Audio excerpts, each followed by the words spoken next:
Hey guys, welcome back. Under 20,000 விவோல இருந்து ரீசெண்டா T5X 5G smart phone வந்து லான்ச் பண்ணியிருந்தாங்க. IQ Z11X தான் வந்து விவோ வந்து ரீபிராண்ட் பண்ணி இந்த T5X ஸ்மார்ட் ஃபோனை வந்து லான்ச் பண்ணியிருக்காங்க. இன்னைக்கு வீடியோவில் இந்த ஸ்மார்ட் ஃபோனோட அன்பாக்சிங் அண்ட் லாஸ்ட் 1 வீக்காக வந்து யூஸ் பண்ணிட்டு இருக்கேன். என்னோட யூசர் எக்ஸ்பீரியன்ஸுமே வந்து உங்ககிட்ட ஷேர் பண்ணுறேன். விவோட T சீரிஸ் அப்படின்றதுனால ஃப்ளிப்கார்ட் எக்ஸ்க்ளூசிவாக வந்து இந்த ஸ்மார்ட் ஃபோன் நமக்கு கிடைக்கும். அண்ட் IQ ஃபோன்ஸ் எல்லாமே வந்து ஜென்ரலாக அமேசானில் தான் வந்து நமக்கு கிடைக்கும். கிராஸ் பிளாட்ஃபார்மில் மாற்றி போய் செக் பண்ணி கன்ஃபியூஸ் ஆகாதீங்க. ஸோ வீடியோவில் ஷேர் பண்ணக்கூடிய ப்ராடக்ட்ஸ் எல்லாமே வந்து ப்ராப்பரான எந்த பிளாட்ஃபார்மில் அவைலபிளாக இருக்கோ அந்த லிங்க் வந்து ஷேர் பண்ணுறேன். ஸோ ஃபஸ்ட்டு வந்து நீங்கள் ஒரு குட்டி அன்பாக்சிங் வீடியோ பார்த்துட்டு வந்துருங்க. அதுக்கு முன்னாடி டெலிகிராமில் இருக்க நம்ம டீல்ஸ் சேனலில் இன்னும் ஜாயின் பண்ணல அப்படின்னா மறக்காம செக் பண்ணி ஜாயின் பண்ணிக்கோங்க. டீல் எந்தூசியாஸ்க்கு கண்டிப்பாக நம்ம சேனல் பிடிக்க வாய்ப்பு இருக்குது. ஏடிடி டீல்ஸு லிங்க் வந்து கீழே டிஸ்கிரிப்ஷனில் வந்து ப்ரொவைட் பண்ணுறேன். இப்போ வந்து நீங்கள் அன்பாக்சிங் வீடியோ பார்த்துட்டு வந்துருங்க. பாக்ஸ் லாஸ்ட் இயர் பார்த்த மாதிரி வந்து அதே ஒயிட் கலர் பாக்ஸ் தான். ஃப்ரண்ட்டில் வந்து T5Xனு போட்டிருக்காங்க. விவோட பிராண்டிங் பார்க்க முடியுது. சைடில் வந்து இம்பார்ட்டன்ட் ஃபீச்சர்ஸ் வந்து ஹைலைட் பண்ணியிருக்காங்க. பேக் சைடில் மாடல் நம்பர் மற்ற டீட்டெயில்ஸ் எல்லாமே வந்து நம்மளால் பார்க்க முடியுது. சார் வேல்யூ வந்து இங்கே மென்ஷன் பண்ணியிருக்காங்க. ஹெட்சார் வந்து 1.144 வாட் பெர் கேஜியும் பாடி சார் வந்து 1.007 வாட் பெர் கேஜி. நம்மக்கிட்ட இருக்கிறது வந்து 8GB RAM and 128GB storage variant. அந்த ஸ்டார் சில்வர் கலர் தான் வந்து இந்த வாட்டி ஆர்டர் பண்ணியிருக்கேன். ஏன்னா ஒயிட் கலர் ஃபோன் கவர் பண்ணி ரொம்ப நாள் ஆச்சு. அண்ட் ஒயிட் கலர் பார்த்ததுக்கப்புறமா எனக்கு ரொம்ப பிடிச்சிருந்தது இந்த colour. Basically white colour phones அப்படின்னாலே வந்து பிடிக்கும். ஸோ இந்த வாட்டி வந்து விவோவை ஒயிட் கலர் ஆர்டர் பண்ணியிருந்தேன். பாக்ஸில் அதுக்கு அடுத்து வந்து இந்த IMEI stickers, quick start guide இருக்குது, வாரண்ட்டி கார்டு இதெல்லாமே இருக்குது. அண்ட் தென் ஒரு டிரான்ஸ்பரண்ட் பேக் கேஸ் வந்து கொடுத்துருக்காங்க. உள்ளே வந்து ஒரு டெக்ஸ்சர் ஃபீலோட நல்லா இருக்குது. வென்ட்ஸ் எல்லாமே வந்து ப்ராப்பராக இருக்குது. அந்த ஃபினிஷுமே வந்து நல்லா பண்ணியிருக்காங்க. ஸோ பிராண்டோட ஓன் கேஸ் அப்படின்றதுனால வந்து அந்த ஃபிட் அண்ட் ஃபினிஷ் எல்லாமே வந்து சூப்பராக பண்ணியிருக்காங்க. கேஸ் போட்டாலுமே வந்து ரொம்ப ஹெஃப்டியாக வந்து ஃபீல் ஆகலை. ப்ரீ அப்ளைடாகவே வந்து ஒரு ஸ்க்ராட்ச் கார்டுமே வந்து போட்டு கொடுத்துருக்காங்க. அடுத்து 44 வாட் சார்ஜர் வந்து பாக்ஸ்லேயே தராங்க. டைப் ஏ அவுட்புட் போர்ட்டோட வருது. ஒரு டைப் சி சார்ஜிங் கேபிள் இருக்குது. ரெகுலராக விவோலேருந்து பார்க்கக்கூடிய சிமிலரான ஸ்டஃப் தான். கடைசியாக வந்து சிம் எஜெக்ட் பின் இருக்குது. அண்ட் ஃபோனோட ஃபிசிக்கல் ஓவர்வியூ வந்து பார்த்துலாம். டாப்பில் வந்து செகண்டரி மைக் கொடுத்துருக்காங்க. ரைட் சைடில் வால்யூம் பட்டன்ஸ் இருக்குது. நல்ல ஒரு கிளிக்கியான ஃபீல் இருக்குது. அது கீழே வந்து பவர் பட்டன்லேயே வந்து ஃபிங்கர் பிரிண்ட் ஸ்கேனருமே வந்து எம்பெட் பண்ணியிருக்காங்க. பாட்டமில் வந்து ஸ்பீக்கர் வந்துட்டு type C charging port, main mic கொடுத்துருக்காங்க. லெஃப்ட் சைடில் சிம் ட்ரே ஸ்லாட் இருக்குது. சிம் ட்ரே ஓப்பன் பண்ணால் டூவல் சிம் கார்டு ஸ்லாட் வந்து கொடுத்துருக்காங்க. SD கார்டு கம்பேட்டபிலிட்டி வந்து கிடையாது. 2 நானோ சிம் கார்ட்ஸ் வந்து போட்டுக்கலாம். மேலே ஒரு ரப்பர் இருக்குது. இந்த ரப்பர் வந்து தண்ணி உள்ளே இறங்காமல் இருக்கிறதுக்கு வந்து ஹெல்ப் பண்ணும். பிளாஸ்டிக் சிம் ட்ரே தான் இது. ஃபோனை ஃபர்ஸ்ட் வந்து சுவிட்ச் ஆன் பண்ணலாம். ஒரு ஹாப்டிக் ஃபீட்பேக் வந்திருக்கு. விவோ 5G அப்படின்றது வந்து பார்க்க முடியுது. ஒயிட் கலரில் ஃபோன் பார்க்குறதுக்கு வந்து பயங்கர அட்ராக்டிவாக இருக்குது. இந்த கேமரா சுற்றி இந்த இருக்கக்கூடிய ரிம்மே வந்து ஒரு மெட்டாலிக் கலரில் பார்க்குறதுக்கு நல்லாயிருக்கு. கேமரா மாடியூல் வந்து ஒரு ஸ்கொயர் டைப் மாடியூலில் வெர்டிக்கலாக வந்து கேமராவை ப்ளேஸ் பண்ணியிருக்காங்க. ரொம்ப சிம்பிளாக பார்க்குறதுக்குமே வந்து நல்லா அட்ராக்டிவாகவும் இருக்குது. கம்ப்ளீட்டாக மேட் ஃபினிஷோட வருது. பேக் மெட்டீரியல் பிளாஸ்டிக் தான். சைடு ஃப்ரேமே வந்து பிளாஸ்டிக் தான். 7200 mAh பேட்டரி பேக் பண்ணியிருந்தாலுமே வந்து ரொம்ப ஹெஃப்டியாக வந்து ஃபீல் ஆகலை. வெயிட் டிஸ்ட்ரிபியூஷன் ஓரளவுக்கு நல்லா பண்ணியிருக்காங்க. கொஞ்சம் டாலான ஃபோன் தான் இது. பட் பெசல்ஸ் பார்த்தீங்கன்னா தெரியும், கொஞ்சம் திக்கரான சைடில் தான் இருக்குது. கொஞ்சம் ஸ்லிம்மான பெசல்ஸ் வந்து கொடுத்துருக்கலாம். நம்ம ஒரு 3-4 டேஸ் யூஸ் பண்ணால் வந்து பெசல்ஸ் பெருசாக வந்து நம்ம கண்டுக்க போகிறதில்ல. அவுட் ஆஃப் தி பாக்ஸ் வந்து ஆர்ஜின் ஓஎஸோட தான் இருக்குது. ஃபோன் இனிஷியலாக வந்து நான் செட்டப் பண்ணிட்டு வந்துடுறேன். வெயிட் இந்த வாட்டி கொஞ்சம் இன்க்ரீஸ் ஆகிருக்கு. பேட்டரி கெப்பாசிட்டியுமே வந்து இன்க்ரீஸ் பண்ணியிருக்காங்க. 220 grams வெயிட்டும், திக்னஸ் வந்து 8.39 mm இருக்குது. ஸோ ஒரு மேசிவான பேட்டரி இருக்கிறதுனால இந்த வெயிட் வந்து ஓகே அப்படின்னு சொல்லலாம். ஃபோன் கொஞ்சம் டாலாக இருக்கிறதுனால வெயிட் டிஸ்ட்ரிபியூஷனுமே வந்து ஓரளவுக்கு நல்லா பண்ணியிருக்காங்க. ஒரு 4 to 5 days யூஸ் பண்ணால் வந்து இந்த வெயிட்டுக்கு வந்து நம்ம யூஸ் டு ஆகிடுவோம். ஓரளவுக்கு நல்ல பில்டு வந்து ப்ரொவைட் பண்ணியிருக்காங்க. Side mounted fingerprint scanner வந்து இருக்குது. அதுவுமே வந்து ஃபாஸ்ட் அண்ட் ரெஸ்பான்சிவாக இருக்குது. சோஃபார் யூஸ் பண்ண வரைக்குமே வந்து இஷ்யூஸ் இல்லை. இந்த ஸ்மார்ட் ஃபோனோட ஃப்ரண்ட் சைடில் 6.7 inch டிஸ்பிளே வந்து ப்ரொவைட் பண்ணியிருக்காங்க. இது IPS LCD பேனல் தான். இந்த வாட்டி AMOLED டிஸ்பிளே வந்து கொடுக்கல. Full HD + ரெசல்யூஷனோட வருது. White 1L1 சர்டிஃபிகேஷன் இருக்குது. நெட்ஃப்ளிக்ஸில் வந்து நம்மளால் Full HD வீடியோஸ் வந்து ஸ்ட்ரீம் பண்ண முடியும். அவுட்டோரில் நல்ல ஒரு பிரைட் லைட் கண்டிஷன்லேயுமே வந்து நம்மளால் கம்ஃபர்டபுளாக வந்து யூஸ் பண்ண முடியும். ஓரளவுக்கு நல்ல குவாலிட்டியான பேனல் தான் வந்து யூஸ் பண்ணியிருக்காங்க. மல்டிமீடியா கன்செப்ஷனுக்குமே வந்து ப்ரிஃபர் பண்ணலாம். சாஃப்ட்வேர்னு பார்க்கும்போது அவுட் ஆஃப் தி பாக்ஸ் வந்து Android 16 பேஸ் பண்ண ஆர்ஜின் ஓஎஸோட வருது.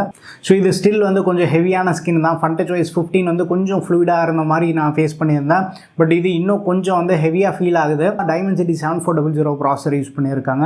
இது வந்து இவங்க டர்போ அப்படின்ற மாதிரி நேம் தான் வந்து சேஞ்ச் பண்ணியிருக்காங்க. T4Xலேருந்து T5Xக்கு வந்து பெர்ஃபார்மன்ஸில் பெரிய அளவுக்கு அந்த அப்கிரேட் இல்லை. நார்மல் டே டு டே யூசேஜ்க்கு வந்து ஓகே. பட் கொஞ்சம் இன்டென்ஸாக வந்து நம்ம யூஸ் பண்ணுறோம் அப்படின்னா யூஐயில் வந்து ஸ்டேட்டஸ் நம்ம நோட்டீஸ் பண்ணுவோம். ஃபியூச்சர் அப்டேட்ஸில் இன்னும் கொஞ்சம் பெட்டராக ஆப்டிமைஸ் பண்ணால் நல்லாயிருக்கும். எப்படி இருந்தாலுமே வந்து நெக்ஸ்ட் ஒரு 2-3 வீக்ஸ் வந்து இந்த ஃபோன் நான் யூஸ் பண்ண போகிறேன். ஸோ ஏதாச்சும் இம்ப்ரூவ்மெண்ட்ஸ் இருக்குது அப்படின்னா ஃபுல் ரிவ்யூவில் வந்து உங்கள்கிட்ட ஷேர் பண்ணுறேன். பட் ஆர்ஜின் ஓஎஸ்க்கு வந்து இன்னும் கொஞ்சம் ரா பர்ஃபார்மன்ஸ் இருக்கக்கூடிய சிப்செட்லாம் யூஸ் பண்ணியிருந்தாங்க அப்படின்னா ஓவரால் எக்ஸ்பீரியன்ஸ் இன்னும் கொஞ்சம் பெட்டராக இருக்கும். பட் ஸ்டில் விவோ T4Xல பார்த்த மாதிரி டெய்லி யூசேஜ்க்கு வந்து ஓகே. கேமிங் எதாவது ப்ளே பண்ண போகிறீங்க, கேஷுவல் கேமிங் எல்லாமே வந்து ஈஸியாக ஹேண்டில் பண்ணோம். BGMI வந்து 60 FPS வரைக்கும் இப்போதைக்கு சப்போர்ட் இருக்குது. பட் இந்த சிப் வந்து ஈஸியாக 90 FPS சப்போர்ட் பண்ணி நம்ம பார்த்துருக்கோம். அப்டேட்ஸில் ஏதாச்சும் வந்து 90 FPS சப்போர்ட் வந்து கொடுக்குறாங்களா அப்படின்றத வந்து நம்ம வெயிட் பண்ணி பார்க்கலாம். பட் BGMI 60 FPSலேயுமே வந்து ஒரு நல்ல ஸ்மூத்தான கேம் பிளே இருக்குது. Dimensity 6300 மாதிரி ஃபோன்ஸோட வே பெட்டராகவே வந்து ஹேண்டில் பண்ணோம். பட் ஸ்டில் கொஞ்சம் அந்த ஹெவியாக யூஸ் பண்ணும்போது அந்த யூஐயில் ஸ்டட்டர்ஸ் எல்லாமே வந்து நம்ம நோட்டீஸ் பண்ணுவோம். LPDDR4X ரேமோட வருது. நான் யூஸ் பண்ணுறது வந்து 8GB ரேம் வேரியண்ட்டு. இதில் 6GB ரேமே வந்து கொஞ்சம் அதிகமான ப்ரைஸில் தான் லான்ச் பண்ணியிருந்தாங்க. மினிமமே வந்து 8GB ரேம் வேரியண்ட்டோட கொண்டு வந்து இருக்கலாம். அண்ட் UFS 3.1 ஸ்டோரேஜ் சப்போர்ட்டும் இருக்குது. Antutu இப்போது வெர்ஷன் 11 வந்ததுக்கப்புறமா ஸ்கோர்ஸ் எல்லாமே வந்து ரொம்ப அதிகமாக காட்டி நம்ம பார்த்துட்டு இருக்கோம். ஸோ இந்த ஃபோன் செக் பண்ண போகும்போது வந்து 9.4 lakh வந்தது.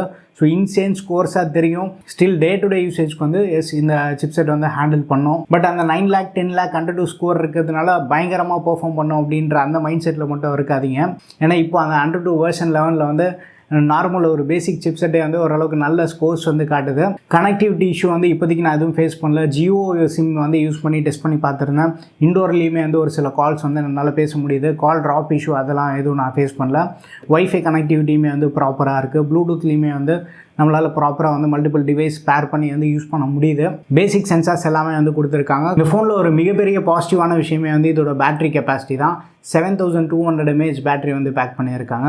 44 watt ஃபாஸ்ட் சார்ஜிங் சப்போர்ட் இருக்குது. பாக்ஸ்லேயுமே வந்து சார்ஜர் தராங்க. இந்த 1 வீக்கில் வந்து 3 times தான் வந்து சார்ஜ் பண்ணியிருக்கேன். ஈஸியாக கொஞ்சம் ஹெவியாக யூஸ் பண்ணாலுமே வந்து 2 days பேட்டரி பேக்கப் அப்படின்ற வந்து கிடைக்கிது. கொஞ்சம் நீங்கள் லைட் டு நார்மல் யூசேஜ் அப்படின்றப்போ மோர் தென் 2 daysமே வந்து நம்ம பேட்டரி எதிர்பார்க்கலாம். ஸோ பேட்டரி பேக்கப் பொறுத்த வரைக்குமே வந்து இஷ்யூஸ் இல்லை. ஸ்க்ரீன் ஆன் டைம் நீங்கள் கொஞ்சம் ஸ்டாண்ட் பை அதிகமாக இருக்குது அப்படின்றப்போ 8+ hours வந்து கிடைக்கிது. கொஞ்சம் நீங்கள் ஹெவியாக யூஸ் பண்ணுறீங்க அப்படின்னா 10+ hours வந்து ஸ்க்ரீன் ஆன் டைம் நம்ம எதிர்பார்க்கலாம். ஸோ சாலிட் பேட்டரி பேக்கப் வந்து ஆஃபர் பண்ணுது. ஈவன் அவுட்டோர்ஸில் நீங்கள் அதிகமாக யூஸ் பண்ணாலுமே வந்து சேம் டே சார்ஜ் பண்ணுற மாதிரி சிச்சுவேஷன் வந்து நான் ஃபேஸ் பண்ணல. இது ரொம்ப இனிஷியல் டேஸ் தான். இன்னொரு ஃபியூ டேஸ் வந்து நம்ம ஃபோன் யூஸ் பண்ண ஸ்டார்ட் பண்ணதுக்கப்புறமா பேட்டரி இன்னும் பெட்டராக வந்து ஆப்டிமைஸ் ஆகும். அண்ட் இந்த ஸ்மார்ட் ஃபோனுக்கு இன்னொரு பெரிய பாசிட்டிவ் என்ன அப்படின்னா ஃப்ரண்ட்டில் வந்து 32 மெகாபிக்சல் கேமரா கொடுத்துருக்காங்க. ஓரளவுக்கு நல்ல ரிசல்ட்ஸ் வந்து ப்ரொடியூஸ் பண்ணுது. செல்ஃபிஸ் எல்லாமே வந்து சாட்டிஸ்ஃபேக்டரியான அவுட்புட் இருக்குது. லாஸ்ட் ஜென்ரேஷன் T4Xல வந்து நம்ம 8 மெகாபிக்சல் பார்த்துருப்போம். அங்கேருந்து ஓரளவுக்கு நல்ல அப்கிரேட் வந்து பண்ணியிருக்காங்க. ஃப்ரண்ட் கேமராவிலேருந்து நம்ம 4K வீடியோஸுமே வந்து எடுக்க முடியும். வீடியோகிராஃபி பெருசாக வந்து எதிர்பார்க்க வேண்டாம். பட் ஓரளவுக்கு சாட்டிஸ்ஃபேக்டரியான அவுட்புட் வந்து ஃப்ரண்ட்லேருந்து நமக்கு கிடைக்கிது. ரியரில் வந்து டுவல் கேமரா செட்டப், அதில் 50 MP மெயின் கேமரா கொடுத்துருக்காங்க. அல்ட்ரா வைட் வந்து இந்த ஸ்மார்ட் ஃபோனில் கிடையாது. OIS சப்போர்ட்டுமே வந்து கிடையாது. ஓரளவு டீசெண்டான ஃபோட்டோஸ் வந்து எடுக்குது. லோ லைட் இமேஜஸ் வந்து பெருசாக வந்து எதிர்பார்ப்பு வச்சுக்க வேண்டாம். வீடியோகிராஃபி கொஞ்சம் சுமார் தான். OIS இல்லாததுனால நமக்கு அந்தளவுக்கு வந்து ஸ்டேபிளான ஃபுட்டேஜ் வந்து கிடைக்காது. அண்ட் டே லைட்டில் நல்ல பிரைட்டான லைட்டில் வந்து ஓரளவுக்கு ஹேண்டில் பண்ணும். HDR ரிசல்ட்ஸ் வந்து இன்னும் கொஞ்சம் பெட்டராக ஆக்கியிருக்கலாம்.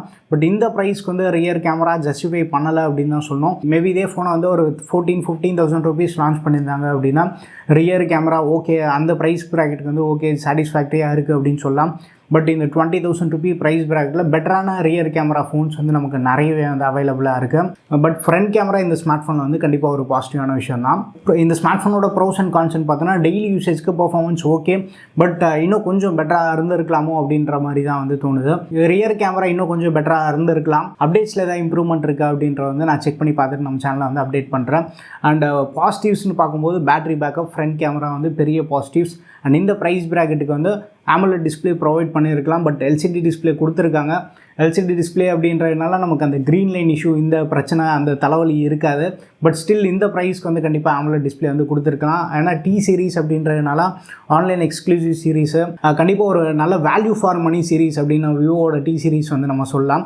பட் இந்த சீரீஸ்லேயே வந்து ஒரு சில காஸ்ட் கட்டிங்லாம் பண்ணுறது தான் வந்து கொஞ்சம் டிசப்பாயிண்டிங்காக இருக்குது. அண்ட் ப்ரைஸ்மே வந்து ரொம்ப அதிகமாக்கியிருக்காங்க இந்த வாட்டி. ஸோ இந்த ஸ்மார்ட் ஃபோன் நீங்கள் வாங்க போகிறீங்க அப்படின்றப்போ அட்லீஸ்ட் வந்து 8GB ரேம் ஆப்ஷன் வந்து ட்ரை பண்ணுங்கள். 6GB ரேம் ஆப்ஷன் அப்படின்றப்போ ஆரிஜின் OS இன்னும் கொஞ்சம் ஹெவியாக தான் வந்து ஃபீல் ஆகுது. லாங் டேர்ம் யூசேஜ்க்கு 8GB ரேம் ஆப்ஷன் வந்து இன்னும் கொஞ்சம் பெட்டராக இருக்கும். ஸோ T4Xல பார்த்த மாதிரியே வந்து ரியரில் அந்த LED ஃப்ளாஷுக்கு கீழே வந்து நோட்டிஃபிகேஷன் லைட்டுமே வந்து கொடுத்துருக்காங்க. ஸோ பேட்டரி ஏதாச்சும் வந்து கம்மியாக இருக்குது அப்படின்றப்போ இந்த அலர்ட்ஸ் எல்லாமே வந்து நம்ம இங்கே இருந்துமே வந்து பார்த்துக்கலாம். ஓவரால் வந்து ஒரு மிக்சர் ஃபீல் கொடுக்கக்கூடிய ஒரு ஃபோனாக தான் இருக்குது. மேபி ஒரு 2 2,000-3,000 கம்மியாக இருக்குது அப்படின்னா அந்த ப்ரைஸ் வந்து ஜஸ்டிஃபை பண்ணுற மாதிரி ஒரு ஃபோனாக இருக்கும். சப்போஸ் நீங்கள் வந்து அண்டர் 20,000 ஃபோன் பார்த்துட்ருக்கீங்க அப்படின்னா அமேசானில் வந்து நார்சோ 80 ப்ரோ இருக்குது. பேட்டரி பேக்கப் அந்த 6,000 mAh இருக்கும். பட் ரியர் கேமரா பர்ஃபார்மன்ஸ் வந்து மச் பெட்டராக இருக்கும். டெய்லி யூசேஜ்க்குலாமே வந்து அந்த ஃபோன் ஹேண்டில் பண்ணும் ஈஸியாகவே. பேலன்ஸ்டாக பார்த்துட்ருக்கீங்க அப்படின்னா ஒப்போ K13 வந்து ரீசெண்டாக 6,000-6,500 ருபீஸ்லாமே வந்து பேங்க் ஆஃபர் கொடுத்து நம்ம பார்த்துட்ருக்கோம். ஈஸியாக வந்து 17,000-18,000 ருபீஸ்க்கே வந்து 8,128 கிடைக்குது. K13 பேஸ் வேரியண்ட்டே வந்து நமக்கு 8,128 வருது. ஸோ அது ஒரு பாசிட்டிவான விஷயம் தான். அண்ட் ரியல்மியோட P4 வந்து கொஞ்சம் லைட்டரான ஃபோன், 7,000 mAh பேட்டரியும் இருக்குது. அந்த ஃபோனுமே வந்து நீங்கள் கன்சிடர் பண்ணலாம். அண்டர் 20,000 இந்த ஸ்மார்ட் ஃபோன்ஸ் எல்லாமே வந்து நீங்கள் செக் பண்ணி பார்க்கலாம். விவோ T5X ப்ரைஸிங் தான் வந்து கொஞ்சம் அக்ரெசிவாக பண்ணியிருக்கலாம். ஃபியூச்சரில் ஒரு 2,000-3,000 ருபீஸ் கம்மியாகுது அப்படின்னா கண்டிப்பாக வந்து ஒர்த்தாக இருக்கும். இந்த ஸ்மார்ட் ஃபோன் லான்ச்சுக்கு அப்புறமா T4X ஸ்மார்ட் ஃபோனோட ப்ரைஸ்மே வந்து இன்க்ரீஸ் பண்ணிட்டாங்க. T4X ஒரு வேளை வந்து கம்மியாக ஒரு 15,000க்கும் கம்மியாக கிடச்சிது அப்படின்னா நீங்கள் ஷுவராக வந்து T4X இப்போவுமே வந்து நம்ம ப்ரிஃபர் பண்ணலாம். பட் இதே ப்ரைஸில் இருக்குது அப்படின்னா T4X ஸ்கிப் பண்ணிவிட்டு இந்த ஃபோன் வந்து சூஸ் பண்ணலாம். ஸ்லைட்லி பெட்டர் பேட்டரி பேக்கப்போட கிடைக்கும் நமக்கு. ஸோ நீங்கள் ஆல்ரெடி வந்து iQ Z11X இல்லை T5X ஸ்மார்ட் ஃபோன் யூஸ் பண்ணிட்டுருக்கீங்க அப்படின்னா உங்கள் எக்ஸ்பீரியன்ஸ் எப்படி இருக்குன்றத வந்து கீழே கமெண்ட்டில் வந்து ஷேர் பண்ணுங்கள். ஸோ டெலகிராமில் இருக்க நம்ம டீல்ஸ் சேனல் இன்னும் ஜாயின் பண்ணலாம், மறக்காமல் செக் பண்ணி ஜாயின் பண்ணிக்கோங்க. ரெகுலர் பேஸில் வந்து அங்கே டீல்ஸ் நீங்கள் எக்ஸ்ப்ளோர் பண்ணலாம். அண்ட் நீங்கள் Amazon, Flipkartல ஏதாவது ப்ராடக்ட் பர்ச்சேஸ் பண்ண பிளான் பண்ணுறீங்க அப்படின்னா நம்ம சேனலோட அஃபிலியேட் லிங்க் வந்து யூஸ் பண்ணிக்கோங்க. ரொம்ப பெரிய சப்போர்ட்டாக இருக்கும். அடுத்த வீடியோவில் சந்திப்போம். Bye, take care and stay tuned with Aditya tech.